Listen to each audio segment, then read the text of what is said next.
네. 첫 번째는 이제 루틴이라는 게 무엇이고, 또 루틴이 있으면 뭐가 좋은지에 대해서 간단히 소개를 좀 해드리려고 그래요.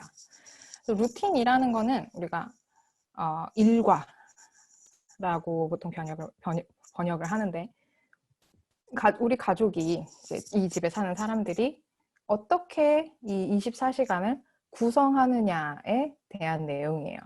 그래서 이게 무슨 말이냐면, 우리가 하루 종일 하는 일들이 여러 개 있잖아요. 뭐 잠도 자야 되고 밥도 먹어야 되고 놀기도 해야 되고 이런 여러 가지 일들을 언제, 어떤 순서로, 얼마나 자주 할 것인가를 짜놓은 구조를 말해요. 네. 어떤 장점이 있는지 조금 설명을 드릴게요. 먼저 아이들에게는 규칙적으로 내가 하는 일이 정해져 있으면 아이 스스로 내가 A 다음에 B가 올 거라는 것을 알 수가 있어요. 우리가 그걸 예측 가능성이라는 말로 부르는데, 이게 무슨 뜻이냐면 애들은 두 가지 상반된 특성을 가지고 있어요. 이제 어리면 어릴수록 이 세상에 대해 아는 게 아직 많이 없잖아요. 그렇기 때문에 새로운 것을 배우고자 하는 열망이 항상 가득 차 있고, 그리고 잘 배워요. 왜냐하면 걔네의 제일 중요한 지금 생의 제일 중요한 목표가 바로 이 세상이 돌아가는 걸 배워서 나중에 성인 객체가 되었을 때 내 한 몸 잘 챙기고 잘 먹고 잘 사는 것이 지금 어린 객체의 목표이기 때문이에요. 그래서 새로운 것에 잘 적응을 하고 잘 배울 수 있는데, 반면에 이미 쌓여 있는 정보와 경험이 없기 때문에 약간 변화도 아이들에게는 굉장히 크게 느껴져요. 그래서 예측 가능성이라는 게 그래서 왜 중요하냐 하면, 내가 예를 들어 하루가 100일 때 그중에 뭐 30 정도는 규칙적인 일과를 따른다라고 하면 그 30에 대해서는 내가 이미 익숙하기 때문에 더 이상 배울 필요가 없는 거예요. 그럼 내가 배운 데 쓰는 에너지를 나머지 70에 집중해서 쓸 수 있겠죠. 그러니까 30만큼은 내가 편한 거예요. 그렇기 때문에 아이에게 심리적인 편안함과 안정감을 줄 수 있고, 나머지 거기 30을 배우지 않아도 되는 데서 아낀 에너지를 나머지 70에 씀으로 인해서 그 70을 훨씬 더 즐겁고 스트레스가 덜하고 더 잘 배울 수 있게 돼요. 그래서 그렇기 때문에 이 루틴이 되게 중요하고, 부모의 입장에서도 마찬가지예요. 이렇게 집에서 삼시세끼 먹으니까 제일 고민이 그거잖아요. 뭐 먹지? 아침 먹으면 점심 뭐 먹지? 점심 먹으면 저녁 뭐 먹지? 그러면 생각이, 누가 다 정해주고 나한테 떠먹여줬으면 좋겠다라는 생각이 들게 되잖아요. 그게 뭐냐면 의사 결정을 하는 것이 굉장히 우리를 힘들게 하기 때문이에요. 루틴이 있으면 부모도 역시 고민할 필요가 없어요. 내가 A를 먼저 할까 B를 먼저 할까를 매일매일 고민하지 않고 그냥 A, B, C의 순서대로 아침에 일어나서 하면 되는 거죠. 그래서 그렇게 에너지가 절약이 되는 것뿐만이 아니라 일단 A, B, C의 순서대로 잘 따라서 하는 것이 우리 집 안에 루틴으로 자리를 잡으면, 내가 오늘 하루 이만 ABC, 적어도 ABC 뭐 30만큼은 내가 컨트롤을 한다라는 자신감을 가질 수가 있게 돼요. 먼저 내가 루틴을 짜고 싶으면 우리 집이 어떻게 사는지를 먼저 관찰을 해보시는 거를 추천드려요. 그래서 내가 지금 당장 뭔가를 하겠다라는 마음을 먹는 것부터 시작을 하는 게 아니라 한 3, 4일 정도 그냥 내가 저널을 써보는 거예요. 몇 시에 월요일에는 몇 시에 일어났고 밥 몇 시에 먹었고, 뭐 수업 있으니까 몇 시부터 몇 시까지 수업 들었고, 아니면 뭐 애가 뭐 맨날 눈 뜨자마자 뭐 맨날 나가자 그래서 뭐 일어나자마자 뭐 산책을 30분 했다, 뭐 어느 날은 1시간 했다, 이런 것들을 한 3, 4일 정도 이렇게 지켜보세요. 루틴이 나는 되게 규칙적으로 살지 않는 사람이다 라고 생각을 하시는 분도 사실은 기록을 해보면 상당히 많은 부분 내가 루틴을 따르고 있다는 거를 발견하실 거예요. 그래서 루틴을 만들 때 되게 중요한 것 중에 하나가, 흔히 착각하는 것이 있는데, 루틴을 만든다라는 것과 목표를 세우는 것을 혼동하는 경우가 되게 많아요. 이게 굉장히 중요해요. 별 3개를 달아놨어요. 그래서 특별히. 왜냐하면 내가 이제 학교도 안 가고 혹은 뭐 방학이에요. 뭐 집에서 온라인 수업을 시작해봐요. 뭐 아니면 온라인 수업이 아예 없으면 뭐 홈스쿨링으로 뭐 가르쳐봐요. 이렇게 마음을 먹었어요.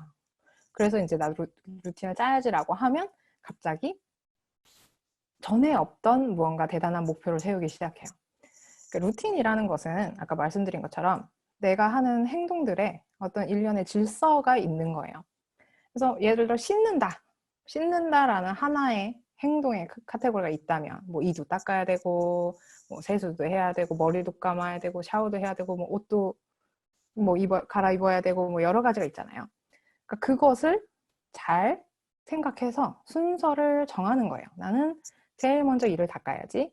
그 다음에 세수하고 그 다음에 머리 감고 그 다음에 샤워를 해야지 라고 A는 생각할 수 있고, 어떤 사람은 나는 세수하고 샤워하고 머리 감고 하고 E는 뭐 혹시 내가 나중에 또 뭔가 먹을 수도 있으니까 이 닦는 건 여기에 포함을 안 시키고 나는 자기 전에 항상 이를 닦아야지 라고 생각을 할 수도 있고요.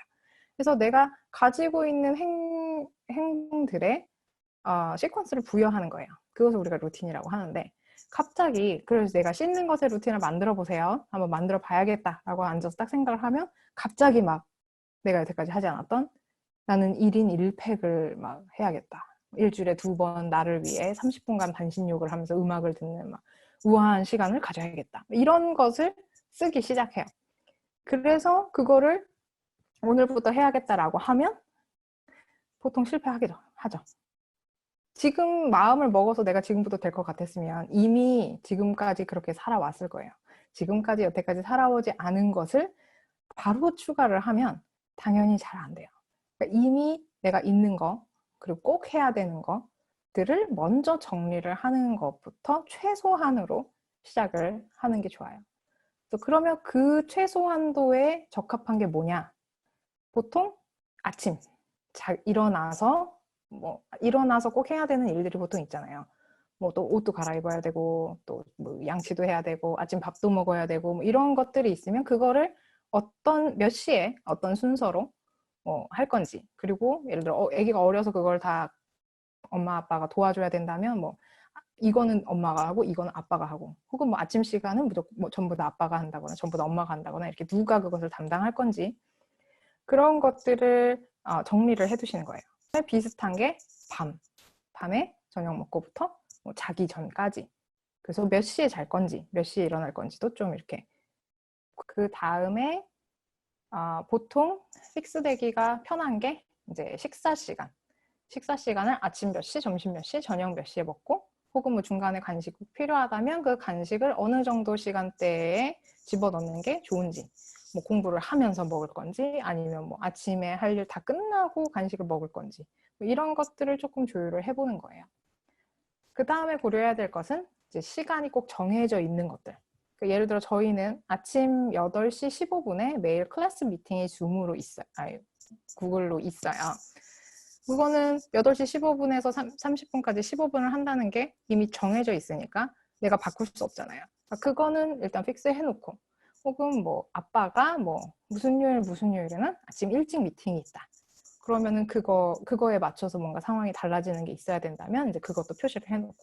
그래서 이렇게 꼭 해야 되는 거 ABC를 이렇게 딱딱딱딱 시간표상에 적절한 위치에 놓고 그 외의 시간을 어떻게 이제 꾸릴지를 그 다음에 결정을 하시면 돼요. 그 다음에 이제 내가 하고 싶었던 것을 건드릴 시간이에요. 그러니까 이전에는 꼭 해야 되는 것만, 그러니까 먹는 거, 씻는 거, 자는 거는 꼭 해야 되잖아요. 그러니까 그거를 먼저 픽스를 하고, 그 다음에 그게 익숙하게 우리 가정 내에서 잘 돌아가려면 그거가 시간이 좀 필요해요. 적어도 일주일, 길게는 한 달, 뭐 2달씩도 걸릴 수 있어요. 충분한 시간을 가지고 한 1, 2주 정도 연습을 해봐요. 그러고 나서 이게 좀 자연스럽다 싶으면 이제 내가 목표로 하는 거를 어디에다 넣는 거예요. 그래서 내가 운동을 매일 운동을 해야 될 거 아니에요. 그럼 운동을 아침에 30분, 저녁에 30분을 할 것인지, 아니면 점심 먹고 오후에 뭐 1시간을 이렇게 큰 청크로 뭐 나가서 막 농구를 할 것인지, 아니면 뭐 책 읽고 공부하고 뭐 이런 시간이 오전에 집중돼 있는데 하루 뭐 3시간 동안 앉아만 있으면 너무 답답하니까 1시간 하고 15분 야드 가서 뛰고, 또 1시간 하고 뭐 15분 야드 가서 뛰고, 이렇게 중간중간 넣을 건지 이런 거를 자연스럽게 추가를 하는 거예요. 첫 번째는 이게 아이들이 여럿인 경우와 아이가 하나인 경우에는 확실히 루틴을 만드는 게 다를 수밖에 없어요. 일단 아이가 여럿이면 이 상반된 두 가지로 생각을 해보셔야 되는데, 첫째는 플렉서빌리티를 훨씬 더 많이 주셔야 돼요. 왜냐하면 누구가 어떻게 무슨 일이 생길지 알 수 없으니까. 그래서 내가 정말 최소한만 딱 지켜야 되는 것만 놓고 나머지는 좀 되는 대로 하겠다라는 생각을 기본적으로 가지고 있는 게 훨씬 더 모두의 마음의 안녕과 평화를 주고요. 대신 둘째로, 이거 되게 반대되는 말이라고 아까 말씀드렸는데, 오히려 아이가 많으면 사실 굉장히 스트릭트한 규칙이 더 필요한 경우들이 있어요. 왜냐하면 아이가 한 명이면 오늘은 책을 많이 보고 싶어. 책을 많이 보고. 밖에 나가 놀고 싶어. 그럼 밖에 많이 나가 놀고. 그럴 수 있어요. 근데 아이가 여럿이면 그게 애마다 그게 다를 거 아니에요. 누구는 나가 놀고 싶고, 뭐 누구는 집에 있고 싶고, 얘 이거 공부 봐줘야 되는데 쟤는 그럼 또 왜 안 봐주냐고 하고, 이렇게 각자 신체적인 컨디션이나 혹은 원하는 거나 이런 게 다 다를 수 있기 때문에 이 시간대에는 뭘 하는 시간이다라는 것을 규칙을 굉장히 분명하게 세워주시는 게 의사소통에 도움이 많이 돼요. 지금은 동생이 낮잠 자는 시간이니까 조용하게 놀아야 돼. 조용하게 노는 것 중에도 베리에이션이 많으니까 그 안에서는 이제 아이가 원하는 것을 좀 더 자유롭게 선택할 수 있게 플렉서빌리티를 주는 거죠. 그러니까 그 두 가지를 되게 적절히 잘 섞어서 주셔야 돼요. 이 루틴이라는 거는 말로 가르쳐서 되는 것은 잘 아니에요. 그냥 반복적인 경험으로 배우는 거예요. 그래서 그냥 매일 아침에 7시에 일어나서 7시 반에 밥을 먹고 8시 15분에 클래스 미팅 한다라는 것을 월, 화, 수, 목, 금 그냥 빠지지 않고 반복을 하면 일주일, 2주일, 3주일, 4주일이 지나면 지날수록 아이가 그냥 자연스럽게 그렇게 좀 하게 돼요. 그래서 엄마가 이렇게 시간표 벽에다가 이렇게 딱 붙여놓고, 봐봐, 지금 7시지. 7시에는 뭘 해야 돼. 8시에는 뭘 해야 돼. 그래서 했어, 안 했어? 지금 8시 5분인데 너 왜 아직도 안 했어? 이렇게 얘기를 해서는 잘 안 돼요. 걔를 억지로 끌어다가 앉혀 놓을 수는 있는데, 다음 날도 사실 이제 똑같아요. 다음 날도 8시가 돼도 와서 자리에 앉질 않죠. 그냥 8시에는 앉히고 뭐 하고 그냥 그렇게 반복을 하다 보면, 그렇지만 한 2, 3주가 지나면 점점점 괜찮아질 거예요. 적은 양의 공부만 하는 것을 권하는 이유는, 첫째는 엄마의 첫 번째 역할은 선생님이 아니에요. 선생님은 따로 있어요. 근데 다만 그 선생님을 못 만날 뿐이죠. 그래서 그 선생님이 어떻게든 지금 아이한테 연락을 하고 아이에게 계속 동기부여를 해주고 뭐 과제를 체크해주고 그러면 굉장히 감사한 거고, 근데 그렇지 않은 경우에는 엄마가 그 선생님의 역할을 이제 대신해서, 선생님이 못 가르쳐 주는 걸 이제 내가 가르쳐야겠다라고 생각을 하는데, 엄마는 선생님이 아니에요. 선생님처럼 가르칠 수가 없고 아이도 그걸 알아요. 선생님 말을 듣는 것처럼 엄마 말을 절대로 듣지 않아요. 그리고 엄마도 선생님이 아니고 이게 내가 해본 적이 없는 거기 때문에 효과적으로 아이를 다루고 가르치는 방법을 몰라요. 그래서 결국 별로 효과는 없는데 서로 싸우기만 할 가능성이 높아요. 엄마가 많이 가르치려고 하면. 내가 너무 선생님으로서의 역할을 잘하려고 신경을 쓰다가 엄마로서의 역할은 오히려 못하게 될 가능성이 커요. 그래서 엄마가 해야 될 일에 엄마의 에너지를 우선적으로 쓰세요. 그리고 나서도 내가 에너지가 남아돈다? 그러면 선생님의 역할도 추가적으로 하는 거예요. 그러니까 이거를 사이드 잡처럼 생각을 해야지, 엄마가 애를 붙잡고 학교처럼 이 홈스쿨을 만들어내는 것이 나의 제일 의무라는 생각을 버리는 게 서로 간에 행복합니다.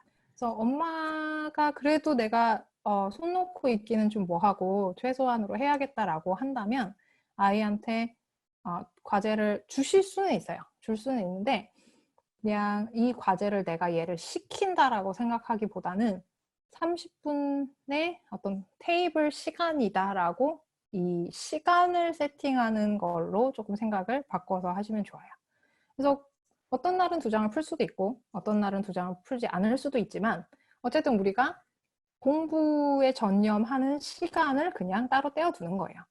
그래서 뭐 아이가 100% 엄마의 도움이 필요한